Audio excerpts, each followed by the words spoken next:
할렐루야, 참 좋으신 하나님의 은총과 평강이 함께 하시기를 바랍니다. 가을이 짙어가고 있습니다.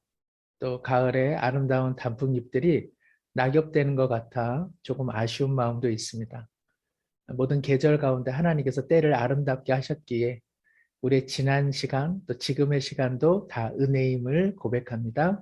오늘 함께 사랑방 말씀의 은혜를 우리 순장님들, 순원분들, 성도님들 함께 나눌 때에 가을 못지않은 주님의 풍성하신 은혜가 함께하기를 간절히 소망합니다.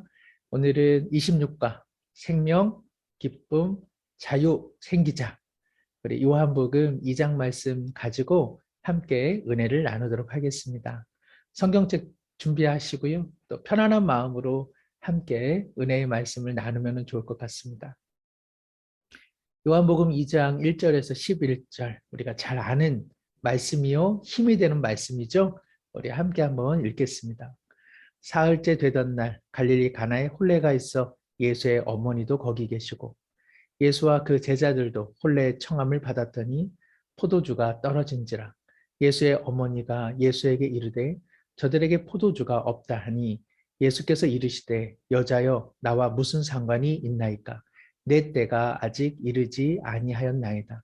그의 어머니가 하인들에게 이르되 너희에게 무슨 말씀을 하시든지 그대로 하라 하니라. 거기에 유대인의 정결 예식을 따라 두세 통 드는 돌 항아리 6이 놓였는지라. 예수께서 그들에게 이르시되 항아리에 물을 채우라 하신즉 어기까지 채우니 이제는 떠서 연회장에게 갖다 주라 하심에 갖다 주었더니 연회장은 물로 된 포도주를 맛보고도 어디서 났는지 알지 못하되 물 떠온 하인들은 알더라.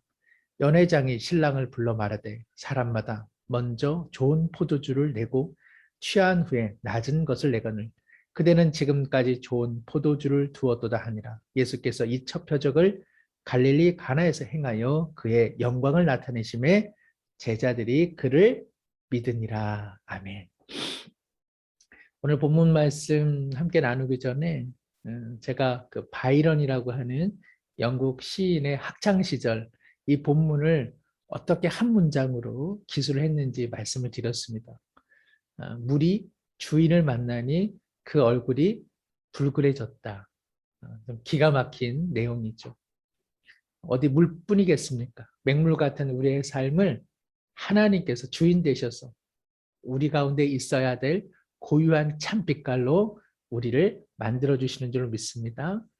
우리 그러한 내용들 기억하면서 마음의 문을 열며 함께 보겠습니다. 예수님께서 하나님 나라를 가리키는 첫 표적을 어디서 행하셨을까? 뭐 갈릴리 호수, 또 병든 자를 고치신 일, 또 오병이어의 사건, 그 사건이 아니라 그저 어느 한 촌동네의 혼인잔치였다는 사실. 왜 그랬을까? 왜 거기서 물이 포도주로 변화되는 사건을 일으키셨을까? 결혼잔치야말로 하나님 나라가 생명과 기쁨과 자유가 충만한 나라임을 보여줄 수 있는 가장 확실한 장소였기 때문에 그럽니다. 그래서 하나님께서는 이 기적을 통해서 하나님 나라의 생명과 기쁨과 자유에 충만한 신호탄을 쏘아 올리신 것이죠. 예수님께서 우리 가운데 가져오셨고 또 이루시는 나라는 이처럼 생명과 기쁨과 자유가 충만한 잔치와 같은 나라, 바로 이것이 하나님 나라입니다. 우리 모두 꼭 기억하시면 좋겠어요. 아, 하나님 나라는 잔치다. 생명과 기쁨과 자유가 충만한 잔치다.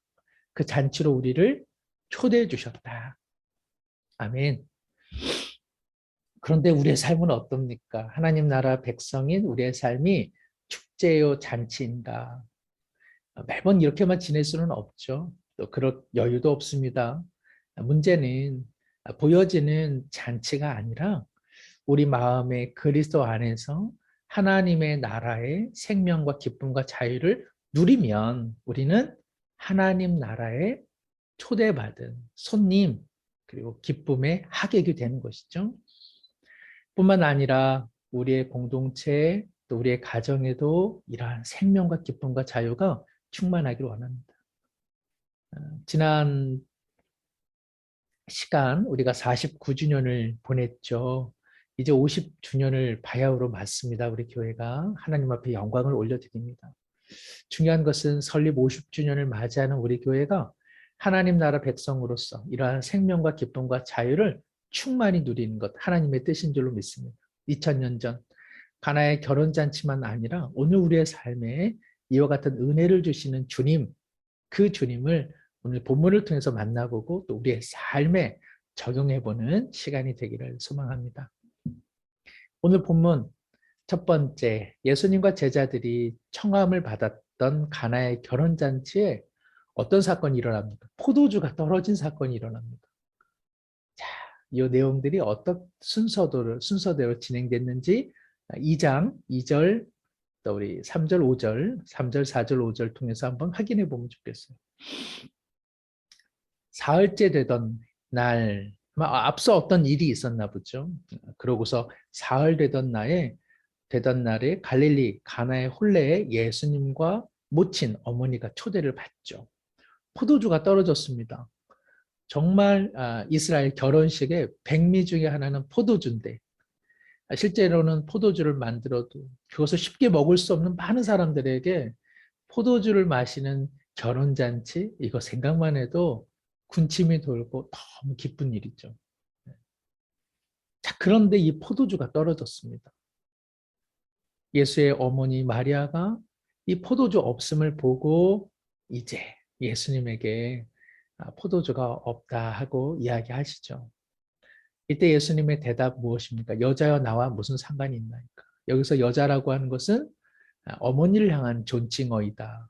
또 어머니께서 예수님의 신성을 의지하여 포도주 없음에 대한 혹여나 해결책이 있는가 물어오셨기 때문에 예수님께서는 이제 하나님의 아들로서 어머니를 떠나 한 여인에게 지금 이야기를 합니다. 아직 때가 이르지 않았습니다.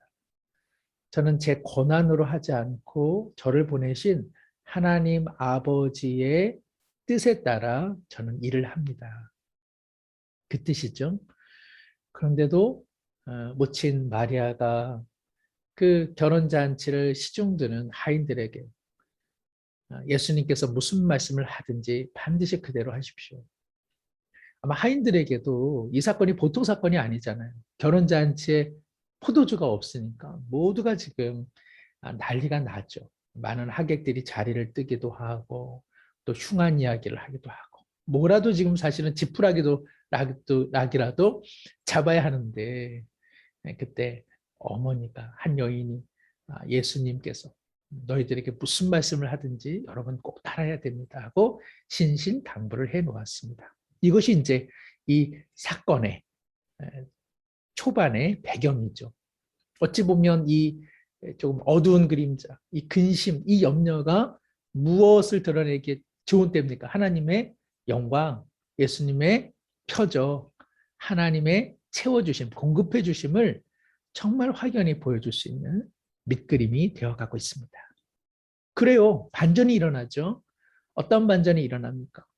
물이 변하여 포도주가 됩니다. 놀라운 사건이죠. 우리 2장 6절에서 10절을 통해서 한번 확인해 볼까요? 거기에 유대인의 정결 예식을 따라 돌 항아리가 놓여 있었습니다. 꽤 많은 물이 들어가는 돌 항아리가 놓여 있었습니다. 뭐 결혼잔치뿐만 아니라 유대인들의 식사 자리 또 남의 집에 초대받을 때에 이 모래, 바람에 발이 더럽혀져 있죠. 손이 더럽혀져 있죠. 그래서 이것을 항상 씻어냈습니다. 이것이 정결 예식이 되는 것은 단순히 발과 손을 씻는 것을 떠나서 하나님의 의의 말씀으로 이 마음을 닦아내는 하나의 귀한 율법의 정신이라고 할 수 있겠죠. 자, 그런데요, 그 항아리에 이제 물이 비어 있는 것이죠. 또 뿐만 아니라 포도주도 비어 있습니다. 7절에 예수님께서 그 항아리에 물을 채우라 하십니다. 자, 그 항아리에 물이 채워진 그 항아리를 이제 연회장에게 갖다 주라고 하인들에게 이야기하죠. 결혼잔치 전체를 주관하는 연회장이 이 포도주를 맛보고 놀랍니다. 왜요? 10절에 먼저 좋은 포도주 내놓고 사람들이 취기가 가득할 때에 조금 낮은 질의 포도주를 내놓는 것이 일반이거든요. 오히려 처음보다 더 맛 좋은 포도주가 있더라.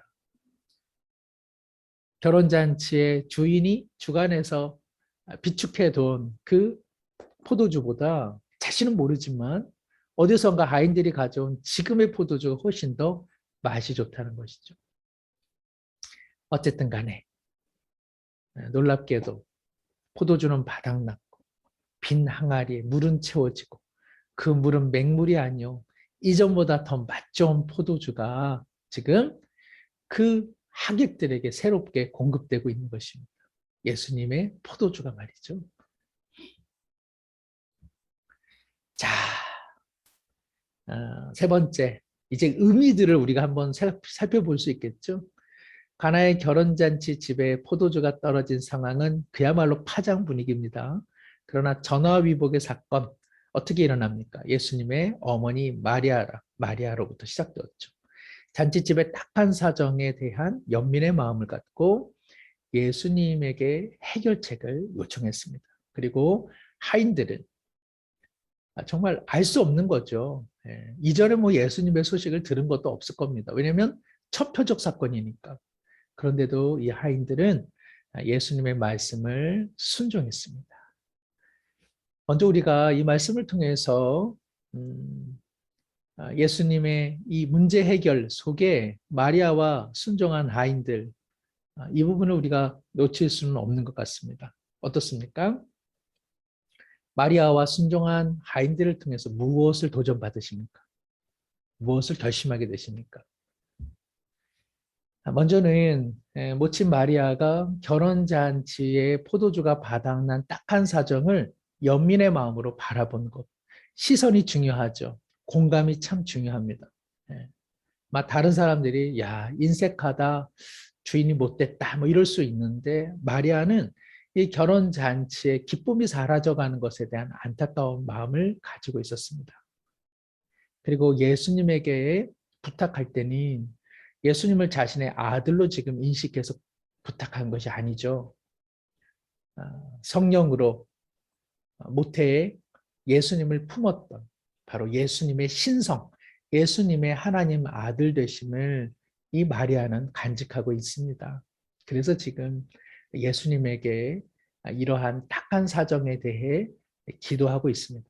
그러니까 이것은 단순한 어머니, 단순한 육신적인 부탁이 아니라 하나님 나라에 대한 기대감, 이 결혼잔치의 생명과 기쁨과 자유가 충만케 하실 이는 오직 하나님의 아들이신 당신의 은총입니다. 라고 지금 고백하고 있습니다. 우리도 예수님에 대한 이 고백이 있어야 될 줄로 믿습니다. 부족하지만 그 부족한 것 하나님 앞에 의지할 때에 하나님께서 채워주신다. 내가 갖고 싶은 것 그거 아니라 마땅히 하나님 나라, 마땅히 기쁨과 같은 그 잔치에 우리 하나님께서 은총을 주신다. 우리가 이러한 믿음을 가지고 우리 예수님에게 구하고 기도하고 기다리는 그리고 기대하는 우리 모두가 되기를 소망합니다. 하인들의 모습도 마찬가지입니다. 우선은 지금 결혼잔치의 기쁨과 흥취가 사라져가는 것에 대한 하인들의 마음도 역시 애가 타는 마음이었죠. 그럴지라도 빈 항아리에 물이 채워진들 그것이 포도주가 될 것이라고 어떻게 하인들이 알 수 있었겠습니까? 잘 몰랐죠. 잘 모르는 거예요. 그런데도 그들은 순종하고 따랐습니다. 그 돌 항아리로 의미하자면 그것은 구약의 형식, 구약의 율법입니다. 지금 그것들은 아무 효용이 없는 것입니다. 하나님 나라의 잔치의 기쁨과 그리고 그 생명과 자유가 충만한 데는 이미 구약의 이전 전통, 이전의 형식들은 무의미해졌다는 것을 성경은 지금 이야기하고 있습니다. 정말 구약의 그 정신을 살려낼 분은 오직 예수님이시오. 그 예수님의 은총의 포도주가 있어야만 다시 하나님 나라의 기쁨과 생명이 도래할 수 있다는 것이죠. 하인들은 이 사실까지는 몰랐습니다. 그러나 하인들은 순종했습니다. 하인들의 이야기가 여기 등장하는 이유는 바로 예수님의 제자들의 삶이 어떠해야 되는지를 지금 보여주고 있는 것입니다. 조금 이따가 한 번 더 나오겠지만 지향점은 하나입니다. 하나님 나라는 생명과 기쁨과 자유가 충만한 나라이기에 그 나라 되기 위해서는 잘 모르지만 순종하는 것, 잘 모르지만 옛것은 벗어던지고 다시 하나님의 지금의 새 은혜를 사모하는 마음, 그 한 마음이 바로 이 하인들에게 있어야 됐다는 것이죠. 하인의 이야기하는 것 아닙니다. 제자들 이야기하는 것이죠. 제자들 이야기하는 것 아닙니다. 오늘 우리가 살아가는, 바로 오늘 우리가 어떠해야 되는지를 성경은 지금 우리 가운데 얘기하고 있는 것입니다. 우리가 함께 들으면 참 좋겠습니다. 또 한 가지, 예수님께서 채워주신 포도주는요, 단순히 비어있는 것, 채워준 것 이상입니다. 왜요? 더 맛 좋은 포도주가 거기 가득 채워졌잖아요. 더 맛 좋은 포도주는 무엇을 의미할까요? 하나님께서는 우리 가운데 부족한 것을 그저 양적으로만 채워주는 것이 아니라 뭐라고요? 질적으로 더 좋은 것을 부어주신다는 것이죠. 그러니 우리의 삶의 질도 더 나아질 겁니다. 우리의 인격도, 우리의 신앙도, 우리의 품성도 더 나아질 것입니다. 하나님을 향한 우리의 사랑도 이전보다 더 나아질 것입니다. 예수님을 믿으면 믿을수록 우리는 더 나아지는 줄로 믿습니다. 예수님을 믿으면 믿을수록 우리의 가정과 하나님의 나라는 더욱더 온전해지는 줄로 믿습니다. 이 기쁨을 우리가 누리게 되는 줄로 믿습니다. 그러니까 자꾸 뭐 옛날이 좋았다. 자꾸 옛 시절 우리가 그리워하는 마음들 다 내려놓고. 왜요? 앞으로가 더 좋을 테니까. 그래서 앞으로가 더 좋다. 지난 날에 슬픔과 성공이 있었던들 정말 내려놓고 정말 앞으로 더 좋다. 우리가 그 생각을 꼭 갖기를 소망합니다. 자, 그래서요.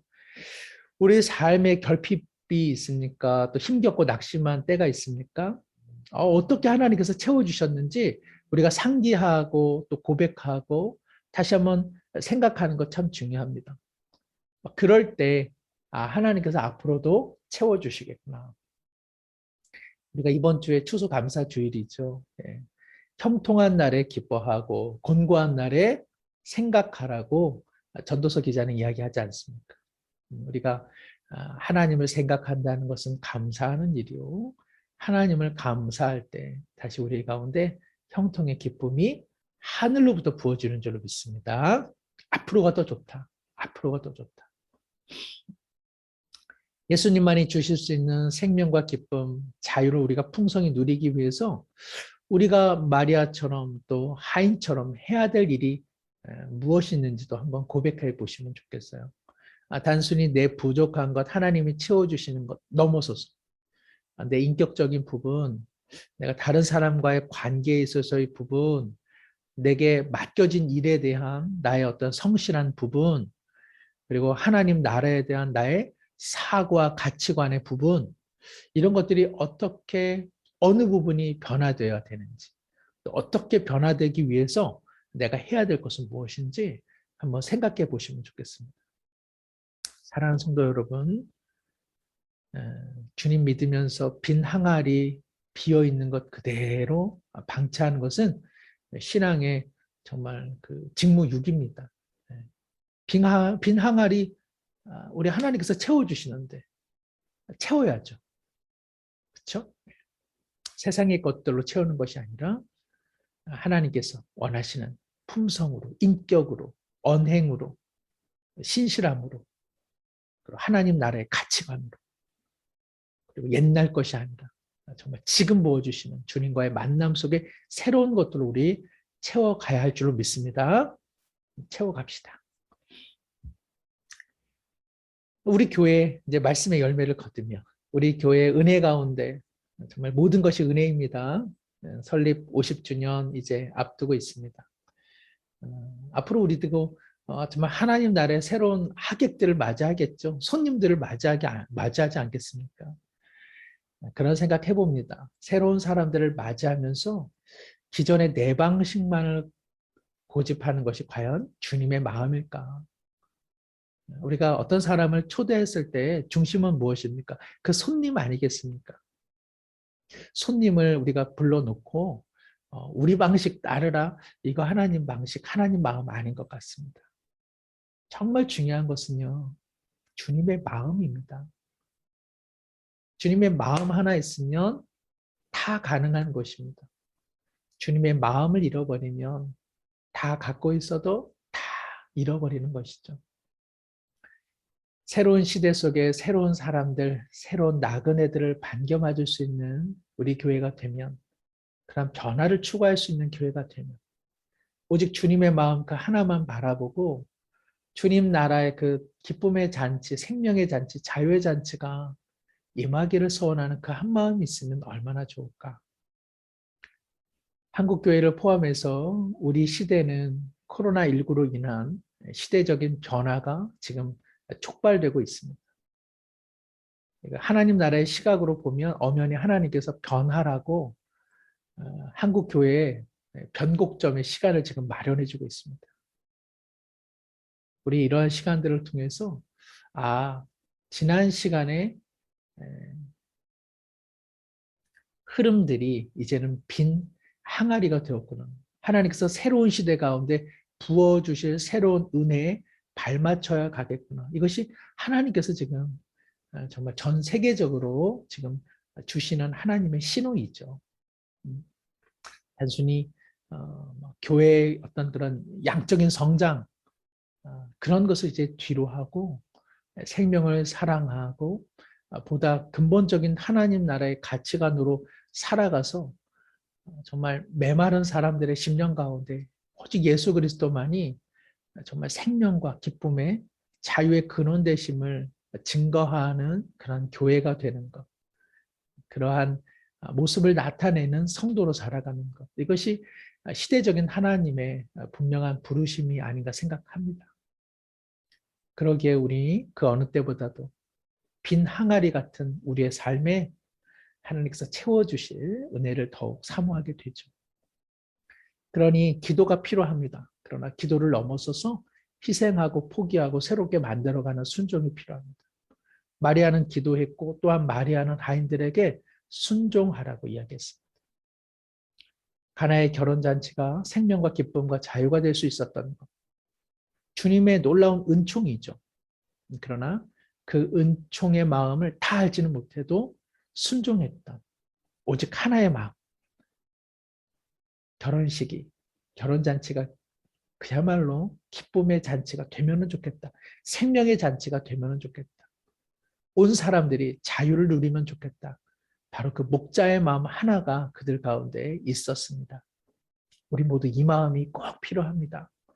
자기 생각, 자기 주장, 자기 형식, 자기 전통이 아니라 이미 포도주가 떨어져 있는데 그 결핍된 그 부분에 하나님의 능력이 다시 임하기를 소망하는 그 한 마음, 그 한 마음이요. 우리 가정에도 필요하고 우리 개인에게도 필요하고 정말 우리 공동체에 필요하다 그런 생각이 듭니다. 마리아가 그리고 물도온 하인들이 그리고 훗날 그 제자들이 그 한 마음에 오직 순종했습니다. 이것이 그리스도의 마음입니다. 오직 그리스도의 마음은 생명을 주시는 마음이요. 우리 가운데 참 기쁨을 주시는 마음이 방만한 마음 아니라 진리 안에서 모든 것을 누리는 자유를 주시는 마음입니다. 우리 모두 이 마음이 넘쳐나기를 소망합니다. 우리 교회가 화려한 교회가 되는 것 중요한 것 아니죠. 그러나 반드시 중요한 것은 우리 교회를 통해서 사람들이 생명과 기쁨과 자유를 누려야 됩니다. 우리 성도님들을 누군가 만나서 정말 생명과 기쁨과 자유를 누려야 됩니다. 이거 없으면 사실은 빈 항아리죠. 이거 없으면 결혼잔치의 포도주가 바닥난 겁니다. 우리 공동체, 우리의 사역, 우리의 가정, 우리 개인 모두가 생명과 기쁨과 자유가 생겨나는 생기자. 네. 정말 하나님의 생기, 성령으로 말미암아 생명과 기쁨과 자유가 생겨나는 우리 교회가 되기를 축복합니다. 반드시 그렇게 될 겁니다. 우리 모두 앞으로 50년 하나님께서 새롭게 집필해 가는 그런 교회로 더욱더 쓰임 받기를 소망합니다. 함께 기도하는 마음으로 함께 고백합니다. 주님께서 주시는 생명과 기쁨과 자유를 풍성하게 누리는 삶을 살게 하옵소서. 아멘. 우리 삶이 결핍과 비어있는 상황일지라도 이전보다 더 나은 것으로 채워주실 하나님만을 의지하는 삶을 살게 하옵소서. 아멘. 교회 설립 49주년, 또 내년에는 50주년을 맞는 우리 교회의 모든 성도와 가정 가운데 하나님 나라를 사모하며 하나님 나라 백성답게 순종하는 삶을 살게 하옵소서. 아멘. 예수님의 이름으로 기도드립니다. 아멘. 아멘. 우리 모든 사랑하는 성도님들 삶에 이전보다 더 맛 좋은 은총의 포도주가 하늘로부터 소낙비처럼 흘러가기를, 생명의 생수가 우리의 모든 가정과 심령 가운데 넘쳐 흐르기를 다시 한번 축복합니다. 감사합니다. 남은 한 주 건강하시길 바랍니다. 감사합니다.